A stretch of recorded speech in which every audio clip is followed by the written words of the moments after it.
what's up everyone? Today's topic is the quarantine makeup. It is all about the makeup for yourself only because we all are quarantined. I'm going to use this moisturizer. This is the first initial step.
Final look of my makeup, that is simple.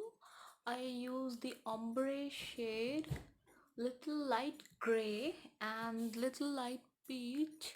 It is natural shade, it is not reflecting too much, and I'm using the wine color onto my lips and the simple kajal and eyebrow.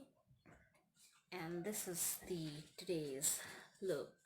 This is all about today's video. Hope you like my channel, so don't forget to subscribe, like, share and comment. Thanks for watching.